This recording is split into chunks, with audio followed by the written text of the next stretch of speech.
नमस्कार माझा सद्गुरु संत एकनाथा. शांती ब्रह्म श्री एकनाथ महाराज की जय. आज रावजी नाहीयेत, तर आपण 3 वेळेला ओंकाराचा उच्चार करू आणि मग समासाच्या वाचनाला सुरुवात करू.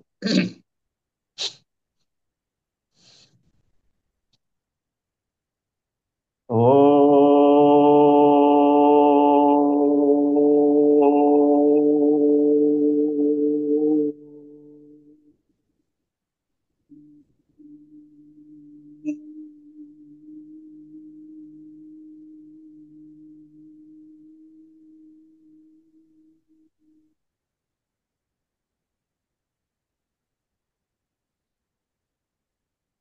ओ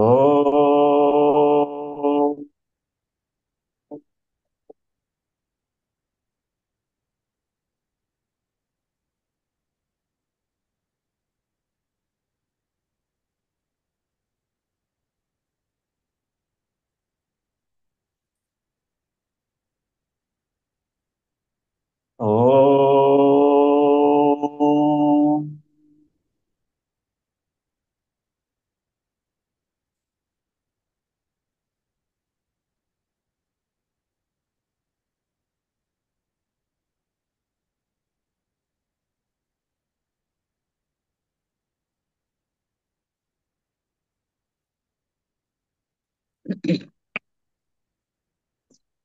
21 समासी दासबोध. समास पाचवा, शिष्य लक्षण. त्याच्यामध्ये 104 श्लोक आहेत. श्रीराम समर्थ. श्रीराम. मागा सद्गुरूचे लक्षण विशद केले निरूपण. आता सच्छिष्याची ओळखण सावधायिका. श्रीराम.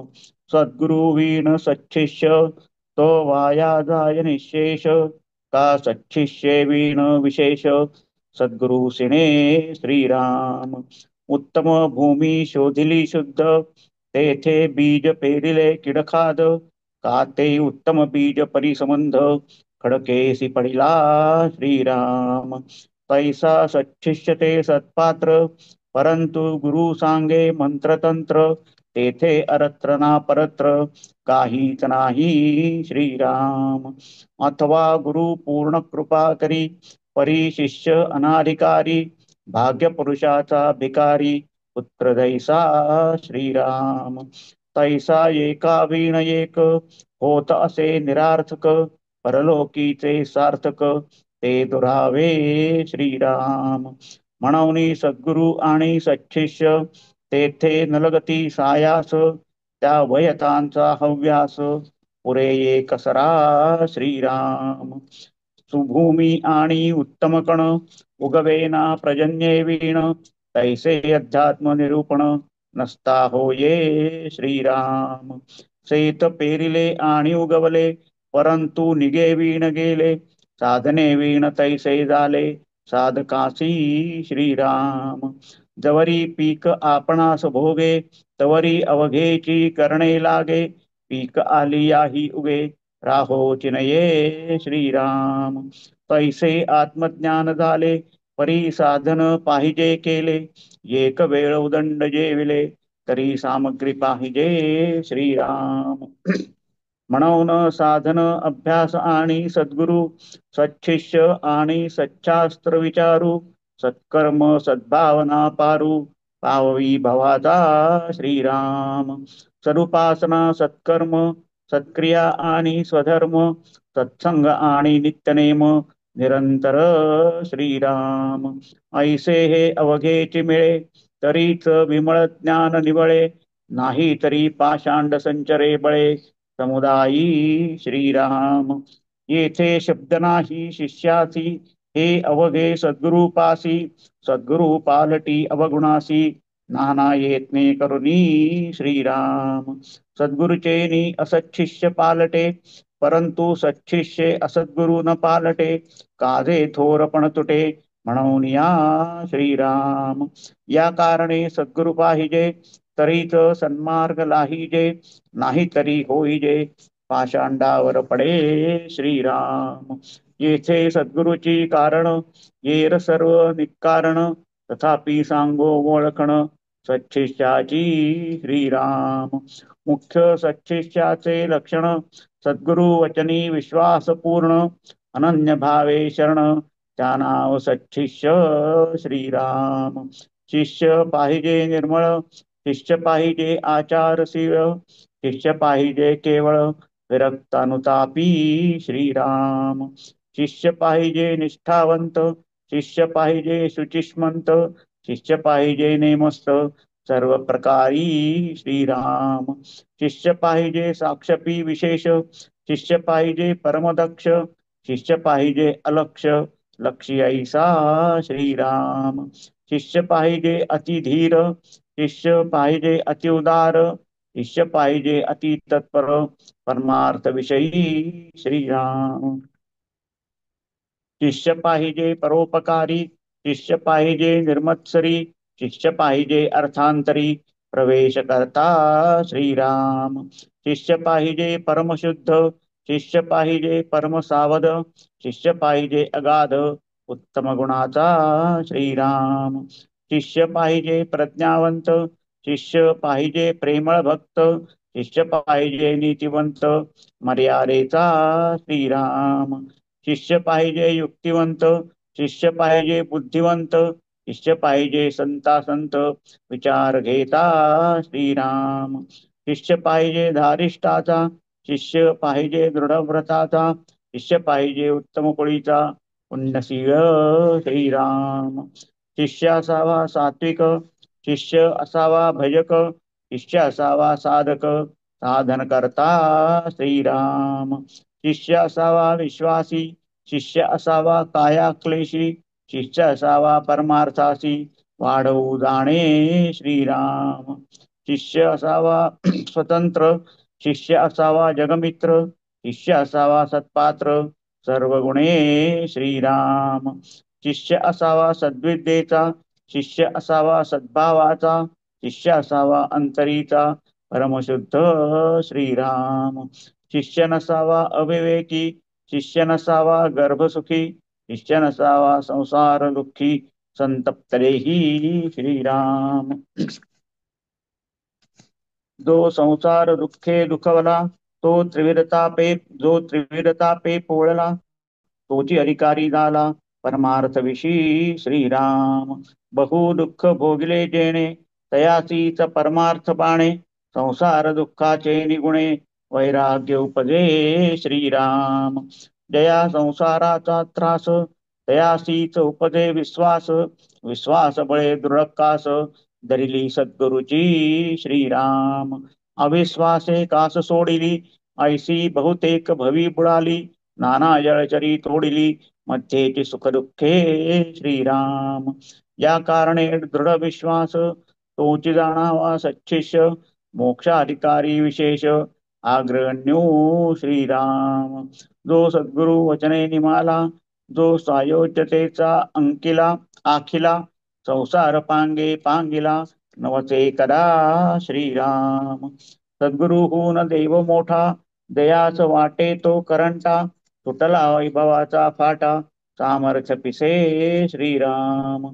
सद्गुरु स्वरूप ते संत आणि देवास मांडेल कल्पांत, तेथे कैचे उरेल सामर्थ्य हरिहरांचे श्रीराम. म्हणून सद्गुरु सामर्थ्य अधिक, जेथे आटती ब्रह्मादिक अल्पबुद्धी मानवी रंक तयासी हे कळेना श्रीराम. गुरुदेवास बराबरी करी तो शिष्य दुराचारी, भ्रांती बैसली अभ्यांतरी सिद्धांत नेनवे श्रीराम. देव मनुषी भाविला मंत्री देवपणासी आला, सद्गुरु नवते कल्पिला ईश्वराचेनी श्रीराम. म्हणून सद्गुरु पूर्णपणे देवाहून अधिक कोटी गुणे, दयासी वर्णिता भांडणे वेदशास्त्री लागली श्रीराम. असो सद्गुरु पुढे सद्गुरु पदापुढे दुजे काहीच न चढे, देव सामर्थ्य ते केवढे मायाजनित श्रीराम. अहो सद्गुरु कृपा जयासी, सामर्थ्य न चले तयापासी, ज्ञानबळे वैभवासी तृण तुच्छ केले श्रीराम. सद्गुरु कृपेचे निबळे अपरोक्ष ज्ञानाचे निवसाळे, माये सहित ब्रह्मांड वेगळे सगळे, दृष्टी सनये श्रीराम. ऐसे सच्चिष्याचे वैभव, सद्गुरु वचनी दृढ भाव, तेणे गुणे देवराव, स्वयेची होती श्रीराम. अंतरी अनुतापे तापले, तेणे अंतर शुद्ध झाले, पुढे सद्गुरु वचने निवाले, सच्छिष्य ऐसे श्रीराम. लागता सद्गुरु वचन पंथे, झाले ब्रह्मांड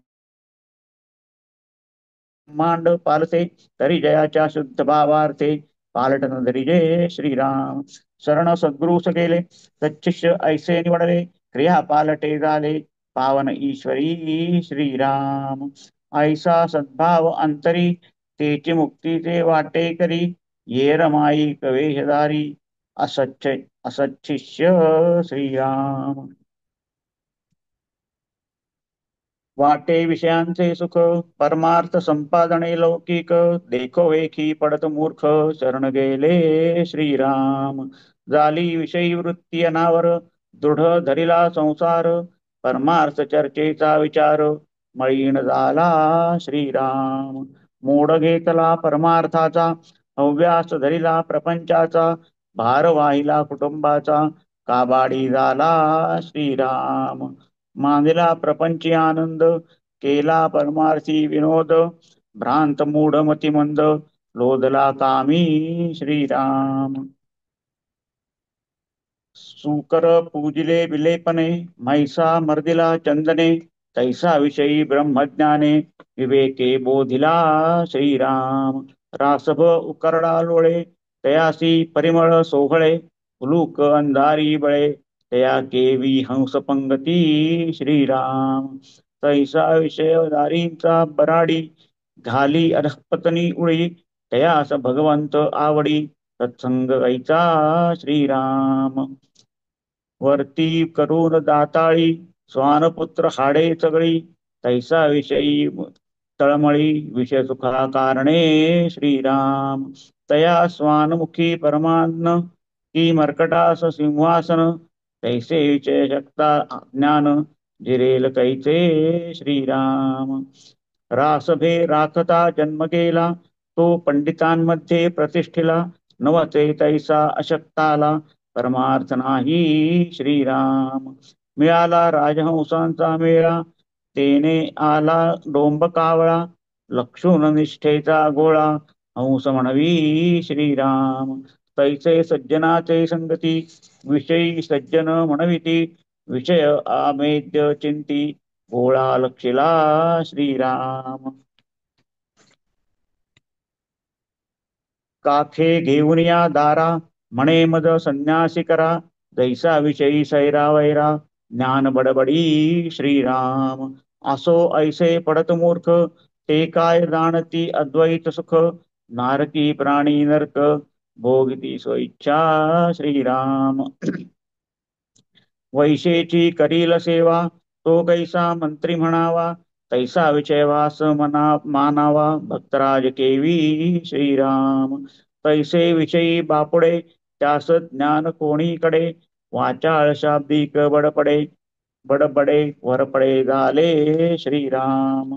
ऐसे शिष्य परमनष्ट, कनिष्ठांमध्ये कनिष्ठ, हीन अविवेकी आणि दृष्ट, खळखोटे अदुर्जन श्रीराम. ऐसे दे पापरूप, दीर्घ दोषी वज्रलेप, तयास प्राश्चित अनुताप, उद्भवता पाहे श्रीराम. तेही पुन्हा शरण जावे, सद्गुरु संतोष व्हावे, कृपा दृष्टी झाल्या व्हावे, पुन्हा शुद्ध श्रीराम. स्वामी द्रोह जया घडे, तो यावत चंद्र नरकी पडे, तया सोपावची न घडे, स्वामी दृष्टल्या वाचुनी श्रीराम. स्मशान वैराग्य आले, म्हणून लोटांगण घातले, तेने गुणे उपतिष्ठले, नाही ज्ञान श्रीराम. भाव आणिला जायाचा, मंत्र घेतला गुरुचा, शिष्य झाला गोरिसांचा, मंत्राकारणे श्रीराम. ऐसे केले गुरु दंड, शब्द जिंकला पाषांड, झाला तोंडाळ तरमुंड, महापाषांडी श्रीराम. घडी एक रडे आणि पडे, घडी एक वैराग्य चढे, घडी एक अहंभाव दडे, ज्ञातेपणाचा श्रीराम. घडी एक विश्वास धरी, सवेत घडी एक गुरगुरी, ऐसे नाना छंद करी, पिसाट जैसा श्रीराम. काम क्रोध मद मत्सर, लोभ मोह नाना विकार, अभिमान कापट्य तिरस्कार, हृदयी नांदती श्रीराम. अहंकार आणि देहपांग, अनाचार आणि विषयसंग, संसार प्रपंच उद्वेग, अंतरी वसे श्रीराम. दीर्घसूत्री कृतघ्न पापी, कुकर्मी कुतर्की विकल्पी, अभक्त अभाव शीघ्र कोपी, निष्ठुर घातपातक श्रीराम. हृदय शून्य आणि आळसी, अविवेकी आणि अविश्वासी, अधीर अविचार संदेहासी, दृढता श्रीराम. आशा ममता तृष्णा कल्पना, बुद्धी दुर्बुद्धी दुर्वासना, अल्पबुद्धी विषय कामना, हृदयी वसे श्रीराम. ईषणा आसुया तिरस्कारे, निंदेस प्रवर्ते आदरे, देहाभिमाने हुंबरे जाणपणे श्रीराम. क्षुधा तृष्णा आवरेना, निद्रा सहसा धरेना, कुटुंब चिंता ओसरेना, भ्रांती पडली श्रीराम. शाब्दिक बोले उदंड वाचा, लेश नाही वैराग्याचा, अनुताप धारिष्ट साधनाचा, मार्ग न धरी श्रीराम. भक्ती विरक्ती ना शांती, सद्वृत्ती दीनता ना दाती, कृपा दया ना तृप्ती, सुबुद्धी असेतना श्रीराम. काया क्लेशी शरीरहीन, धर्मविषयी परमकृपण, क्रिया पालटेना कठीण, हृदय जयाचे श्रीराम. आर्जव नाही जनासरी जनासी, जो अप्रिय सज्जनासी, जयाचे जीवी अहिरणेसी, परन्यून वसे श्रीराम. सदा सर्व काळ लटिका, बोले माई कलापणिका, क्रिया विचार पाहता एका, वचनी सत्य नाही श्रीराम. परपीडे विषयी तत्पर, जैसे विंचू आणि विखार, तैसा कुशब्दे जिव्हार, भेदी सकळांचे श्रीराम. आपले झाकी अवगुण, पुढिलास बोले कठीण, मिथ्या गुण दोषे विण, गुणदोष लावी श्रीराम. स्वये पापात्मा अंतरी, वडिलांची कणवन करी, जैसा हिंसक दुराचारी, परदुःखे शिणेना श्रीराम. दुःख पराव्याचे नेनती, दुर्जन गांजिलेची गांजिती, श्रम पावता आनंदती, आपले मानी श्रीराम. संसार दुःखे झुरे अंतरी, आणि परदुःखे हास्य करी, तयास प्राप्त येमपुरी, राजदूत ताडिती श्रीराम. असो ऐसे मदांध बापुडे, तयासी भगवंत कैता जोडे, दयास बुद्धी नावडे, पूर्वपातके करुणी श्रीराम. तयास देहाचा अंती, गात्रे क्षीणता पावती, जीव लगे ओसंडिती, जाणे रे जेव्हा श्रीराम. असो ऐसे गुणा वेगळे, ते सच्छिष्य आगळे, दृढ भावार्थे सोहळे, भोगिती स्वानंदाचे श्रीराम. जये स्थळी विकल्प जागे, कुळाभिमान पाठी लागे, हे प्राणी प्रपंच संगे, पिंपुटी होती श्रीराम. जेणे करिता रुक्त झाले, तेची मनी दृढ धरिले, तेणे गुणे प्राप्त झाले, पुन्हा रुक्ख श्रीराम. संसार दुःखे दुःखवले, संसार संगे सुखवले, ऐसे देखिले ना ऐकिले, ऐसे जाणून अनहित केले, ते दुःखी होती स्वये श्रीराम. संसारी सुख मानिती, ते प्राणी मूढमती, जाणून डोळे झाकिती, पडत मूर्ख श्रीराम. प्रपंच सुखे करावा, परिकाही परमार्थ वाढवावा, परमार्थ अवघाची पुढवावा, हे विहित नव्हे श्रीराम. इति श्री रामदास म्हणे, ऐसी शिष्यांची लक्षणे, सांगितली ते जाण, रोती ओळखावे श्रीराम. श्रीराम समर्थ. श्रीराम.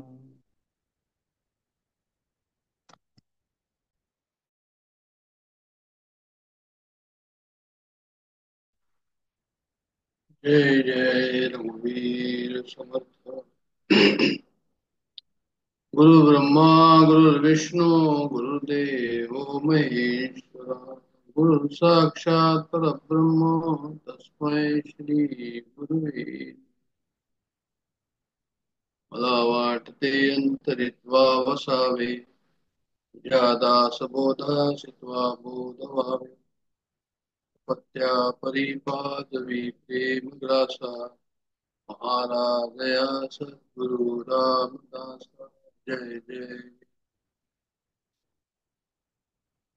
आपल्या सर्वांना नम्र अभिवादन. जुना दासबोध समास 4 आणि समास 5. समास 4 सद्गुरु लक्षणाचा आणि समास 5 हा शिष्य लक्षणाचा आहे. नवीन दासबोधामध्ये सुद्धा ते समास आलेले आहेत. 5-2 आणि 5-3 म्हणजे 5 दशक आणि दुसरा समास 5 दशक आणि तिसरा समास नवीन दासबोधाचा आणि जुना दासबोधाचा 4 आणि 5. टायटल काय तर म्हणजे सद्गुरु लक्षण आणि शिष्य लक्षण. सद्गुरु लक्षण समास आपण पाहिला आणि शिष्य लक्षण समासाचे सुद्धा आपण 28-30 वेळा जवळजवळ पाहिलेले आहे. पुढे जाण्यापूर्वी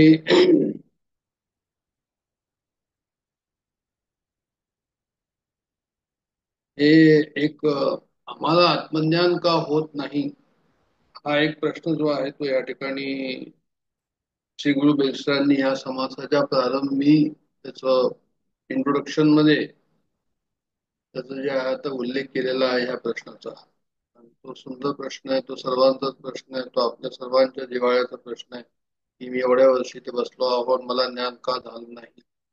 त्याचं उत्तर त्यांनी त्या ठिकाणी दिलंय की याच्याकरता जो ऍप्टिट्यूड लागतो, जे या ठिकाणी सामर्थ्य लागतं, जी शक्ती लागते ती प्रत्येकामध्ये आहे. असं नाहीये की नाही, म्हणून जे गुरु होऊन गेले, जे सद्गुरु होऊन गेले त्यांच्यामध्येच विशेष होती आपल्यामध्ये नाही असं नाहीये. त्यांनी त्याचं उत्तर असं दिलंय की नाही, सर्वांमध्ये ती शक्ती आहे, पण काय आहे की ती शक्ती जी आहे ती सुप्त आहे आणि त्याला विकसित करायला हवी आणि त्याच्या विकासाकडे आपलं लक्ष जात नाही, म्हणून ती विकसित होत नाही आणि म्हणून त्याला आपल्याला त्याचा फायदा होत नाही, आत्मज्ञान होत नाही. असं त्याचं जो आहे ते उत्तर त्यांनी दिलंय. त्याचं कारण काय तर म्हणजे जे आहे ते संसाराकडे जे आहे ते आमचं सर्व लक्ष जे आहे ते संसारामध्ये आमचा विकास कसा होईल याच्याबद्दलचं विवेचन, चिंतन, क्रिया, धडपड ही बरीच असल्यामुळे जे आहे ते आम्हाला आमची इच्छा असून सुद्धा की आत्मज्ञान म्हणजे काय आणि ते मला कसं मिळेल आणि जो जीवनाचा उत्तम उद्देश आहे, सर्वोच्च उद्देश आहे, असं असून सुद्धा तो आम्हाला मिळत नाही, कळत नाही. त्याचं कारण त्यांनी सांगितलं. आणि दुसरं त्यांनी त्याच्याबद्दल जे आहे ते उपनिषदाचा रेफरन्स दिलेला आहे. मुंडक उपनिषदाचा रेफरन्स दिलेला आहे. त्यांनी असं सांगितलंय मुंडक उपनिषदाच्या साह्याने की नायमात्मा प्रवचेन ज्ञानम, नायमात्मा प्रवचेन लभ्य, म्हणजे आत्मज्ञान जे आहे ते तुमच्या प्रवचनाने मिळणार नाही तुम्हाला. मुंडक उपनिषदाचा हा श्लोक आहे की नायमात्मा प्रवचन लभ्य, म्हणजे तुम्हाला प्रवचन देऊन आत्मज्ञान होईल असं नाही. न मेधया, म्हणजे बुद्धीने आत्मज्ञान होईल का तर म्हणे नाही, मेधा म्हणजे बुद्धी. आणि मग न बहुना श्रुतेन, मग आम्ही खूप श्रवण केलं, श्रवणच करत राहिलो, पारायण करत राहिलो, श्रवण करत राहिलो, त्यांनी होईल का तर म्हणे नाही, त्याने नाही होणार. मग नायमात्मा बलहीनेन लभ्य असा दुसरा मंत्र आहे. म्हणजे जर बलहीन असाल तर नाही होणार. तर बलहीन आणि बलपुरुष याचा अर्थ त्यांनी हा सांगितला या ठिकाणी की ज्याच्यामध्ये चिकाटी आहे, ज्याच्यामध्ये दृढता आहे, ज्याच्याकडे निश्चय आहे की मला हे आत्मज्ञान झालंच पाहिजे असं ज्याला वाटतं, म्हणजे त्याला जरूर जे आहे ते आत्मज्ञान त्या ठिकाणी होईल. बलहीनेन लभ्य न बलहीनेन लभ्य, तिथे चिकाटी हवी, दृढता हवी आणि निश्चय हवं. हे नसेल तर बलहीन आहे आणि हे असेल तर बलपुरुष येतो. आणि तिसरं त्यांनी याच्यामध्ये लिहिलेलं आहे तिसऱ्या मंत्रामध्ये की मग कुणाला होतो तर सत्तेन लक्ष, सत्याने तो मिळतो. सत्याचरणाने आणि सत्य बोलण्याने आणि सत्य पाहण्याने. तपस्येन लभ्य. तपाचरणाने होतो. तपाचरण म्हणजे उपासना. म्हणजे आमची जी काही रोजची उपासना आहे, जी काही डॉक्टरांकडून सांगितलेली आहे, जे गुरुनी सांगितलेली आहे, ती उपासना बरोबर रोज करणं. तपस्येन लभ्य. समग्र ज्ञानेन लभ्य. सर्व दूरचं जे ह्याच्याबद्दलचं आत्मज्ञानाबद्दलचं जे ज्ञान आहे ते आम्ही समग्र घेतलं पाहिजे, असं त्यांना म्हणायचंय त्या ठिकाणी. ब्रह्मचर्येने लभ्य. ब्रह्मचर्याने ते जे आहे ते लाभ होईल, मी त्याप्रमाणे फॉलो करायला पाहिजे. अँड नॉट ओनली दॅट, त्यांनी सांगितलं की नित्यम, म्हणजे हे सर्व कसं करायला हवं, तर म्हणजे निरंतर करायला हवं. असं त्याचं उत्तर दिलंय. फार मार्मिक उत्तर आहे, फार महत्वाचं उत्तर आहे. प्रश्न आमच्या जिव्हाळ्याचा आहे, सर्वांचा जो प्रश्न आहे. आणि हे सर्व समग्र उत्तर त्याच्यामध्ये आलेलं आहे, असं मला वाटतं.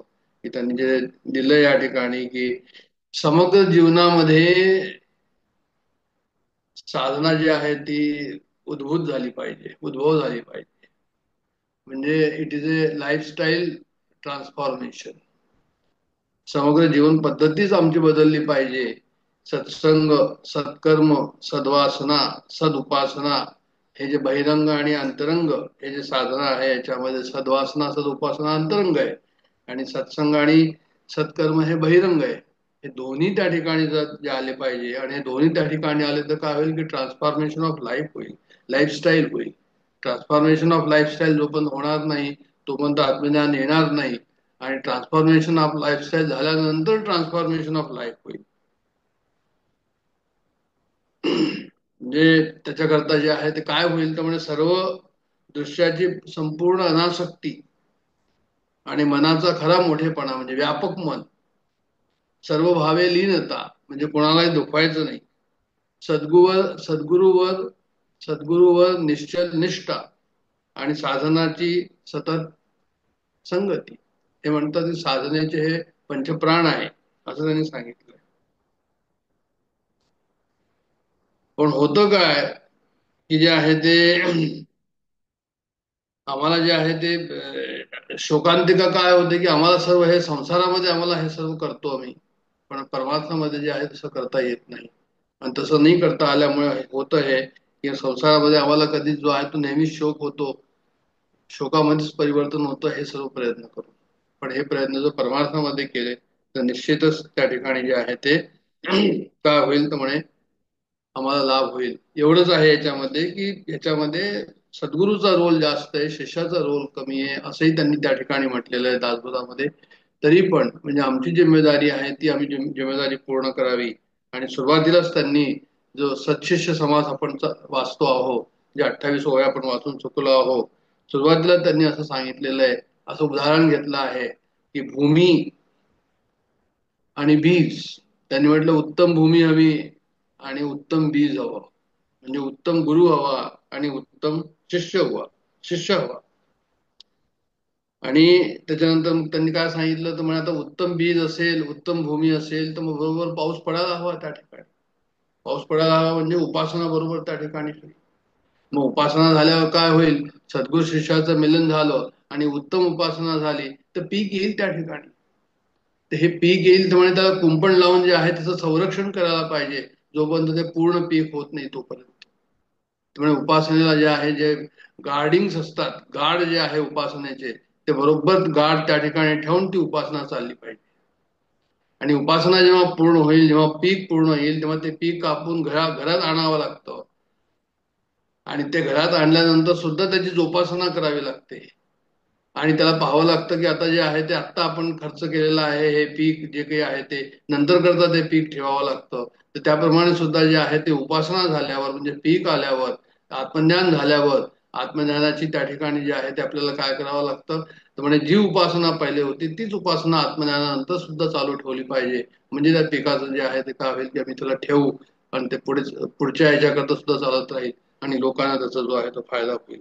असं सर्व या समासामध्ये सुरुवातीला त्यांनी दिलेलं आहे. आणि हे दिल्यानंतर मग त्यांनी जे आहे ते काय सांगितलंय, त्यामुळे हे दिल्यानंतर मग त्यांनी शिष्य कसावा असं त्याचं निरूपण केलेलं आहे.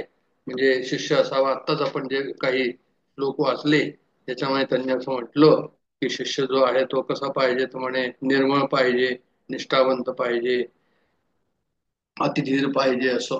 पण मग सद्गुरू कसा असावा, तर म्हणे सद्गुरू सुद्धा जो आहे तो तशाच प्रकारचा असायला.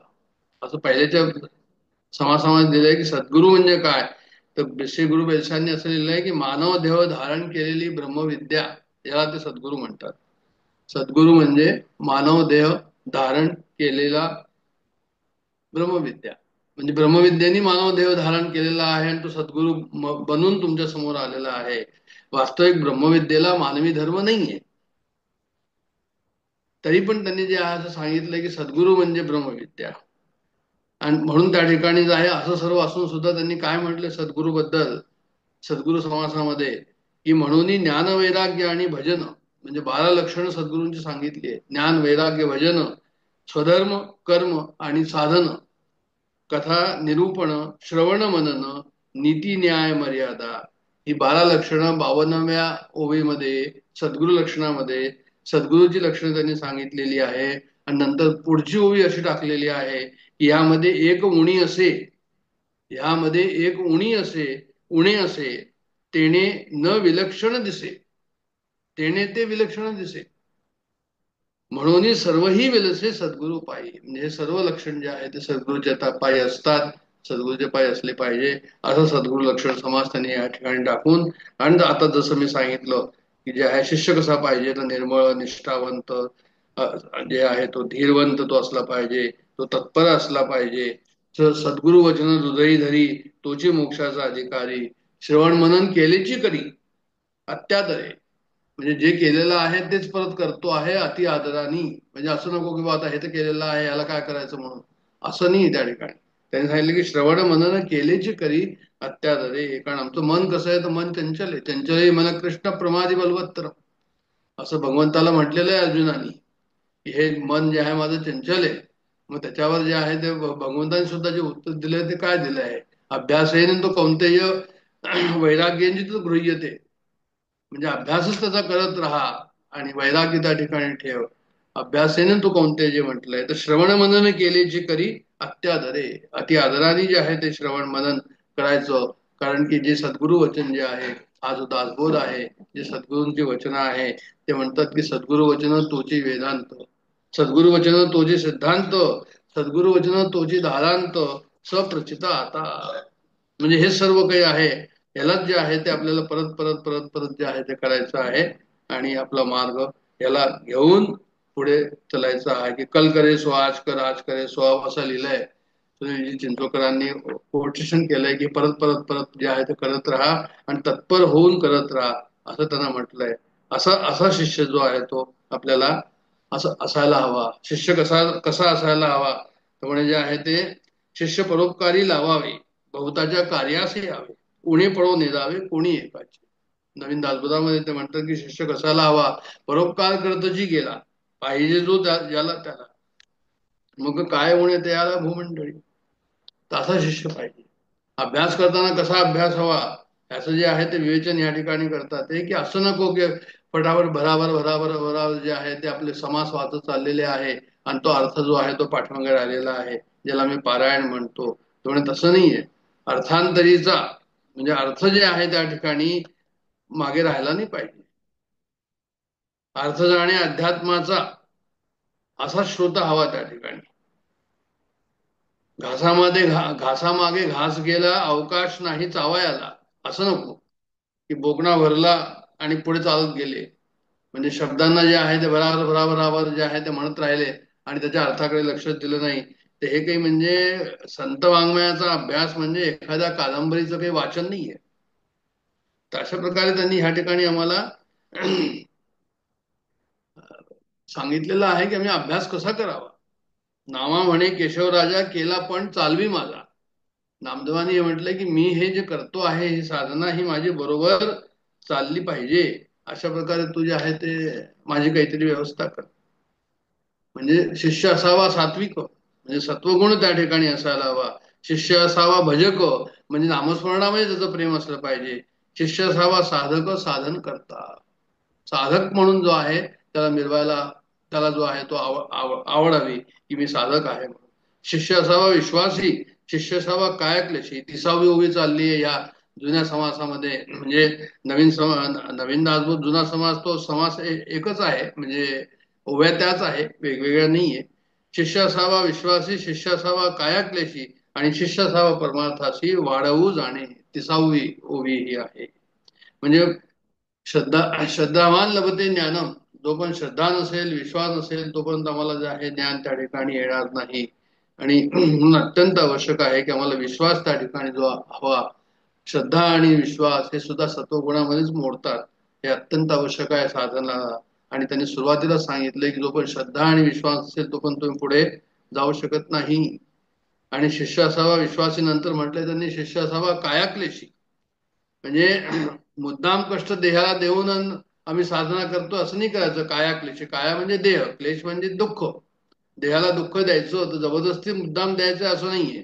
पण म्हणजे जे काही दुःख आम्हाला समोर येईल साधना करताना त्यांना आम्ही जे आहे ते सहन करायचं. सहनम सर्व दुःखानाम अप्रतिकारपूर्वकम चिंता विलापरहितम तद्विद्या विलसते, तद्विद्या निगत्तते.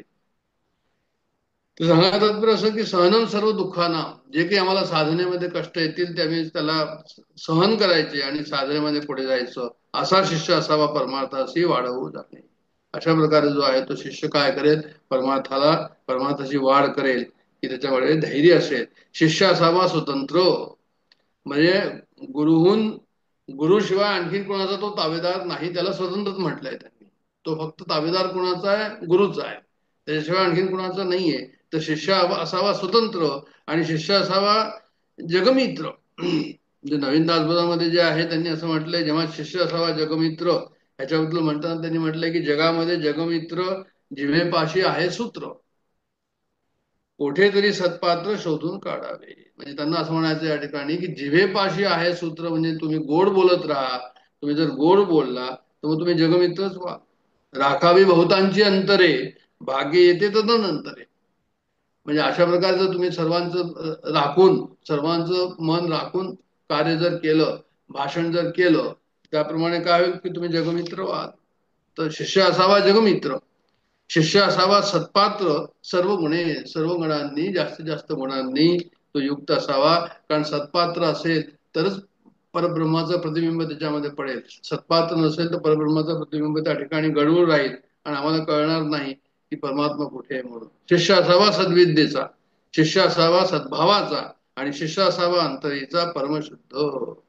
म्हणजे सद्विद्या, सद्भाव आणि परमशुद्ध तो आतमध्ये असावा. म्हणजे कोणत्याही प्रकारचं त्या ठिकाणी काम, क्रोध, लोभ, मोह, मद, मत्सर लेश मात्र सुद्धा अंतःकरणामध्ये नसावा.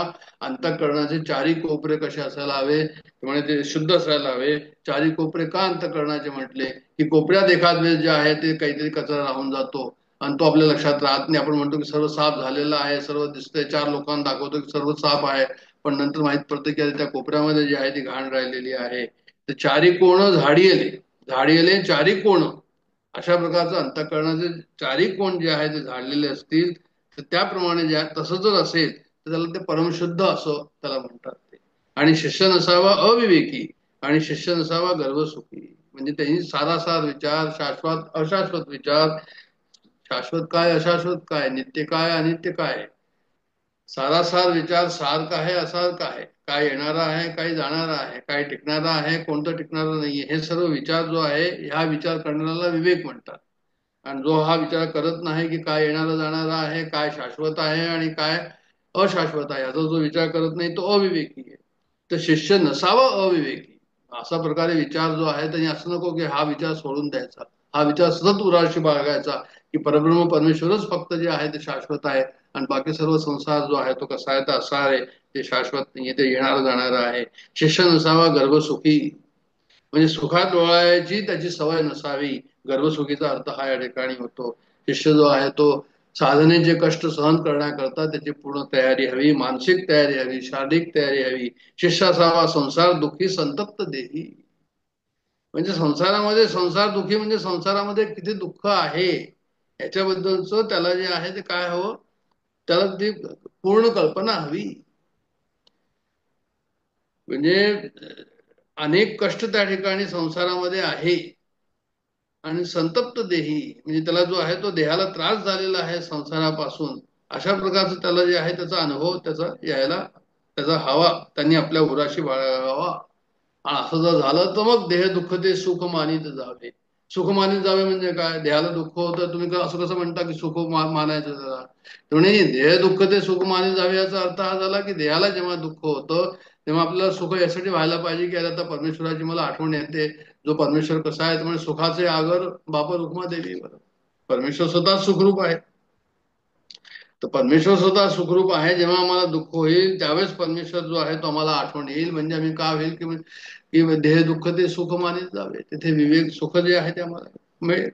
जो संसार दुःखे दुखवला, जो त्रिविध ताबे पोळला, तोचे अधिकारी झाला परमार्थाविषयी. आता त्रिविध तापाबद्दल याचं विवेचन या ठिकाणी आलं आहे. आणि त्रिविध त्रिविध तापाबद्दलचं जे विवेचन आहे ते कशा प्रकारचं आहे? समर्थांनी तीन तापावर तीन समास दिलेले आहे, त्याचं विवेचन केलेलं आहे की देह इंद्रिय आणि प्राण याचेनी योग्य आपण सुखदुःखी शिणे जाणं या नावात. म्हणजे तीन ताप कोणते? आध्यात्मिक ताप, आदिभौतिक ताप आणि आदिदैविक ताप. आध्यात्मिक ताप म्हणजे कोणतं? देह इंद्रिय आणि प्राण ह्याला जे सुखदुःख होतं त्याला त्यांनी काय म्हटलं? आध्यात्मिक ताप. आणि सर्व भूताचे संयोगे सुखदुःख उपजो लागे, ताप होता मनभंगे ह्या नाव आधी भौतिक. म्हणजे भौतिक वस्तूपासून किंवा इतर प्राण्यांपासून जो आम्हाला ताप होतो त्याला त्यांनी काय म्हटलं? आधी भौतिक म्हटलंय. भौतिक वस्तूपासून ताप ताप होणं, त्रास होणं त्याला आधी भौतिक. मग कुठे ठेच लागणं हे सुद्धा त्याच्यामध्ये चालू. एखाद्या प्राण्याने चावणं हे त्याच्यामध्ये चालू. आणि शुभ शुभ कर्माने जना देहांती यमयातना स्वर्ग नर्ग भोगनाना या नाव आदिदैविक. म्हणजे देवतांपासून जर आम्हाला काही त्रास झाला किंवा मेल्यानंतर स्वर्ग दुःखाची संकल्पना आहे त्याच्याबद्दल त्यांनी काय म्हटलंय? म्हणजे ते आधीच दैविक आहे. तसे जो त्रिविध तापे पोळला, अशा तीन तापांनी जो पोळलेला आहे, संसार दुःखे दुखवला, तो संसारामध्ये त्याला दुःख झालेला आहे, तोची अधिकारी झाला परमार्थ विषयी. तोच जो आहे तो परमार्थाचा अधिकारी आहे असं त्यांना म्हणायचंय की बहुदुःख भोगिले जेणे तयासीच परमार्थ बाणे संसार दुःखाचे निगुणे वैराग्य उपजे. म्हणजे त्यांनी खूप दुःख भोगलेलं आहे, त्यालाच परमार्थ जो आहे तो परमार्थाकडे जाण्याची इच्छा होते. आणि तो परत परत दुःख येतं तर परत परत जे आहे तो परमार्थाकडे जातो. आणि म्हणून संसार दुःखाची गुणे वैराग्य उपजे. संसार दुःख हा त्यांच्याकरता गुण झाला एक प्रकारे. संसार दुःखाची गुणे, संसारामध्ये दुःख झालं हा गुण झाला कशा करता? परमार्थाकडे जाण्याकरता. मग ज्याला परमार्थाकडे जाण्याची इच्छा आहे त्याने संसारात दुःख जे आहे त्याला होत असेल तर त्याला समजावं की जे आहे परमेश्वराची आपल्यावर कृपा आहे. कुंतीला जेव्हा विचारलं होतं भगवंतांनी की तुला काय मी देऊ, त्यांनी सांगितलं की नाही, मला तुझे आहे ते फक्त तू दुःखच दे. का दुःख दे? तर म्हणे मला तुझी आठवण राहील. मग संसार दुःखाचे गुण आहे. म्हणजे असं संसार दुःखाचा जो गुण आहे त्यांनी काय होतं तर वैराग्य उपजे असं म्हटलंय पुढे. म्हणजे असं जर संसार दुःख जर परत परत आलं आणि संसारापासून आपला उदासी आली आणि आमचं मन परमार्थाकडे वळलं तर काय होईल? तर म्हणजे त्या ठिकाणी वैराग्य उपजेल असं म्हटलंय त्यांनी. कारण की जोपर्यंत वैराग्य नसेल तोपर्यंत परमार्थ घडणार नाही, परमार्थ साध्य होणार नाही जोपर्यंत वैराग्य नसेल तोपर्यंत. जोपर्यंत अनन्य शरणागती होत नाही की भगवंत सर्व काही आहे, मीच भगवंत आहे, आणखीन काही नाहीये, अशा प्रकारची जोपर्यंत संकल्पना त्या ठिकाणी दृढ आपल्या शरीरात होत नाही तोपर्यंत जे आहे समजायचं की आपलं काम होणार नाही. म्हणून वैराग्य उपजे. वैराग्य जे आहे ते उपजणं अत्यंत आवश्यक आहे. वैराग्य उपजल्यावरच मग जे आहे ते ज्ञान टिकेल, अदरवाईज ज्ञान टिकणार नाही. विवेक आणि वैराग्य हे दोन, जसे पक्षी उडतो दोन पंख लागतात तसंच परमार्थामध्ये विहंगम, परमार्थामध्ये उडण्याकरता किंवा परमार्थामध्ये पुढे जाण्याकरता विवेक आणि वैराग्य त्या ठिकाणी असायलाच हवं. ज्या संसाराचा त्रास हो तयासीच उपजे विश्वास, विश्वास बळे दृढ कासो धरेली सद्गुरूची.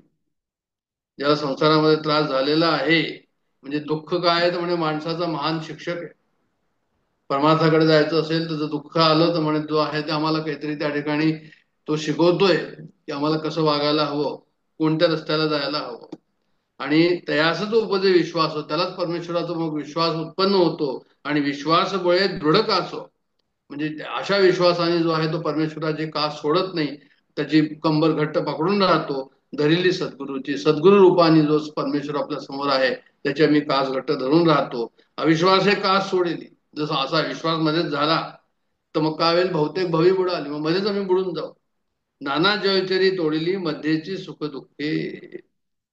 म्हणजे काय होईल की सुखदुःख रूपी ही जलचरे आहे, आणि हे सुखदुःख रूपी जलचरे, सुखदुःख रूपी हे मासे काय करतात, मनुष्याला तोडून काढतात. म्हणजे कधी सुख आलं कधी दुःख आलं हे जीवाला काय करतात, म्हणजे जीवाला जे आहे ते तोडतात. नाना जलचरी तोडिली. जलचरी म्हणजे कोण, सुख दुःख. तोडिली म्हणजे मग ह्याला ते जीवाला जे आहे ते तोडतात. आणि जीवाला तोडतात म्हणजे काय करतात की अरे त्याला जे आहे ते सद्गुरूच्या विश्वासापासून जे आहे त्याला ते कमी करतात. पण खरं म्हणजे काय आहे की दुःख जर आलं तर सद्गुरूवर विश्वास, भगवंतावर विश्वास आपला जो आहे तो वाढतो. जो सद्गुरु वचने निवाला तो सायुज्यतेचा अंग आखिला अंकिला, संसार पांगे पंगीला न वचे कदा. म्हणजे सद्गुरु वचने निवाला, म्हणजे ज्याने सद्गुरु वचनाचा जो आहे तो काय केलं, उपदेश पूर्ण ऐकला आणि जो पूर्ण शांत झाला आणि तो काय झाला, सायुज्यतेचा अंग केला, म्हणजे सायुज्य मुक्तीला तो प्राप्त झाला. सायुज्य मुक्ती त्याला काय होईल, म्हणजे सायुज्य मुक्ती त्याला मिळेल, हा पूर्ण शांत होईल, त्याचा हक्क होईल त्या ठिकाणी की संसार पांगे पांगीला न वचे कदा. म्हणजे परत संसारामध्ये जो आहे तो येणारा अपंगत्व तो पुन्हा स्वीकारणार नाही, म्हणजे परत संसारामध्ये येणार नाही. त्याला कळून जाईल की अरे संसार कसा आहे म्हणून. आम्ही कधीच ऐकले नाही किंवा असे कोणी म्हणू शकणार नाही, न वचे कदा. म्हणजे त्याला त्याचा अनुभव त्या ठिकाणी येईल. तर अनुभव आल्यानंतर जो आहे तो संसारापासून जो आहे तो थोडी बाहेर जाईल. याच्या पुढची एक संकल्पना त्यांनी मांडलेली आहे की सद्गुरुहून देव मोठा, जयास वाटे तो करंटा, सुटला वैभवाचा फाटा सामर्थ्य कसे. 40वी ओवी आहे ही, की सद्गुरूपेक्षा देव मोठा आहे असं ज्याला वाटतं तो करंट आहे. म्हणजे गुरु गोविंद खडे काके लागू पाय, बलिहारी गुरु आपकी जिन गोविंद दिया बताय. गुरुला त्यांनी सर्वात मोठं मानलेलं आहे. इव्हन देवी देवता, देवी देवताचा कन्सेप्ट या ठिकाणी सद्गुरून देव मोठा. देवचा अर्थ या ठिकाणी अशा प्रकारचा आहे की एखाद्या मूर्तीची आम्ही पूजा करतो, उपासना करतो, देवीची, गणपतीची, हनुम मारुतीची, आणि त्याची उपासना करून जे आहे त्याला त्या देवताचा आम्ही कोणत्याही प्रकारे लाभ घेतो, परमार्थात लाभ घेतो किंवा व्यवहारात लाभ घेतो. त्यांना प्रार्थना करतो की आम्हाला जे आहे तुम्ही आम्हाला येऊन आम्हाला मदत करा. पण अशा देवाहून सद्गुरू मोठा आहे असं त्यांना म्हणायचंय. कारण की शेवटी हे जे देव आहे, हे जे देवता आहे, 3 गुणामध्येच आहे. आणि सद्गुरू कसा आहे तर म्हणजे सद्गुरू जो आहे तो मायेच्या 3 गुणाच्या पलीकडे. म्हणजे देव कसे झालेले आहे, म्हणजे गुणमायाच्या पोटी गुणमाया, मूळ मायातून गुणमाया झाली, गुणमायातून सर्व सृष्टी निर्माण झाली. मग गुणमायातून सर्व सृष्टी निर्माण झाली म्हणजे ब्रह्मा विष्णू महेश झाले. त्याच्यानंतर सर्व देवता आल्या. मग ह्या देवतांची विशेष त्या ठिकाणी त्यांची शक्ती आहे, आणि त्या शक्तीची जेव्हा आम्ही उपासना करतो तेव्हा आम्हाला काहीतरी शक्तीचा अनुभव त्या ठिकाणी येतो. ते सर्व कसं झालं तर म्हणजे हे जे मूळ माया आहे, म्हणजे 3 गुण ज्या ठिकाणी आहे त्याच्यानंतरच सर्व हे आलं. पण सद्गुरू कसं आहे, आता सद्गुरू वर्णवेना जेथे माया स्पर्शू सकेना, ते माझं अज्ञाना काय कळे, असं समर्थांनी लिहिलंय. सद्गुरूचं जे आहे ते स्तवन करताना की जे माया स्पर्श करत नाही, याचा अर्थ काय झाला की जे शुद्ध परब्रह्म तत्व आहे ते सद्गुरू आहे. आपण म्हणतो जसं की ब्रह्मानंदम परमसुखदम केवलम ज्ञानमूर्ती, म्हणजे सद्गुरू कसा आहे, ब्रह्मानंदम परमसुखदम केवलम ज्ञानमूर्ती. हे सर्व जे कसं आहे तर म्हणजे शुद्ध परब्रह्म स्वरूप जे आहे ते सद्गुरूचं आहे. अशा प्रकारे आम्ही त्यांना त्यांची जी आहे ती आम्ही प्रार्थना करतो. म्हणून सद्गुरू पूर्णपणे देवाहून अधिक नाही. आपण परत वरती जाऊया, 40 नंतर 41वी ओवी, की सद्गुरु स्वरूप ते संत आणि देवास मांडेल कल्पांत, तेथे कैसे उरेल सामर्थ्य हरिहराचे. आणखीन त्यांनी आर्ग्युमेंट दिले त्या ठिकाणी की सद्गुरु मोठा कसा, म्हणजे देवाचं कसं आहे तर म्हणजे कल्पांत जर झाला, उद्या जर सृष्टीचा प्रलय झाला तर सर्व देव सुद्धा त्याबरोबर जातील आणि सृष्टी निर्माण झाल्यावर परत ते येतील. तर देवाचं मांडलेलं कल्पांत, तेथे कैसे उरेल सामर्थ्य हरिहरांचे. ब्रह्मा विष्णूचं सामर्थ्य सुद्धा त्याला राहणार नाही, कारण की सर्व सृष्टी त्या ठिकाणी काय होईल तर म्हणजे सर्व सृष्टी त्या ठिकाणी प्रलय होईल. म्हणून सद्गुरु सामर्थ्य अधिक, कारण सद्गुरु कसा आहे, ब्रह्मानंदम परम सुखदम आहे, तो स्वतः शुद्ध परब्रह्म आहे, म्हणून त्याचं सामर्थ्य अधिक आहे. जेथे आटती ब्रह्मादिक, जिथे ब्रह्मादिक आटतात म्हणजे काय की ब्रह्मा विष्णू महेश्वर सुद्धा मूळ मायामध्ये अंतर्धान पावतात, आणि मूळ मायाच्या वरती शुद्ध परब्रह्म स्वरूप जे आहे ते सद्गुरूचं स्वरूप आहे. अल्पबुद्धी मानवी रंक तयासी हे कळे ना. मग हे अल्पबुद्धी आम्हाला एकदम कळत नाही, ते आम्हाला समजून घ्यावं लागतं. जे सद्गुरूकडनं आम्हाला कळतं, गुरुदेवास बराबरी करी तो शिष्य दुराचारी, भ्रांती बसली अभ्यंतरी सिद्धांत निर्णय. म्हणजे गुरु बरोबर जे आहे तो कोणी गुरुची बरोबरी करेल तर तो शिष्य दुराचारी आहे. म्हणजे तो शिष्य जो आहे तो योग्य नाही. तो जो आहे दुर्वासनायुक्त असा तो शिष्य आहे. भ्रांती बसली अभ्यंतरी सिद्धांत नेणवे. म्हणजे त्यांनी काही शिष्य गुरु आणि देव यांना सामर्थ्याच्या दृष्टीने बरोबरचे समजतात. गुरु आणि देव ते शिष्य सुद्धा दुराचारी समजावे. कारण सामर्थ्य संबंधीच्या भ्रामक कल्पना त्यांच्या अंतःकरणात वास करून असतात. त्यामुळे त्यांना खरे तत्व लक्षात येत नाही. गुरुदेवास बराबरी करीतो शिष्य दुराचारी. म्हणजे स्वतः गुरु बरोबर समजतो असं नाही म्हटलंय त्यांनी. त्यांनी म्हटलंय की गुरु आणि देव जे आहेत ते बरोबर आहे, हे सुद्धा योग्य नाही असं त्यांना म्हणायचंय. की हे सुद्धा भ्रांती आहे, भ्रामक कल्पना आहे असं त्यांना म्हणायचंय. देव मनुष्य भाविला मंत्री देवपणाचे आला, सद्गुरु न वचे कल्पिला ईश्वराचे. देव मनुष्य भाविला म्हणजे असं की काय केलं की मनुष्यानेच कल्पना आपल्या कल्पनेमध्ये ह्या देवाला निर्माण केलं की हा माझा मारुती, ही माझी देवता, ही माझी देवी आई. मग त्याप्रमाणे त्याचा मंत्र वगैरे म्हटला आणि देवपणा त्या मूर्तीला प्राप्त झाला, जसं आता मी बोललो. तर सद्गुरु न वचे कल्पिला ईश्वराचे. ईश्वर जो आहे, जो सृष्टीकर्ता आहे, तो सुद्धा सृष्टीकर्ता आहे. म्हणजे सृष्टी निर्माण झाली त्याच्या कल्पनेमधनं, ईश्वराच्या कल्पनेपासून. म्हणजे तो सुद्धा निर्विकल्प नाहीये.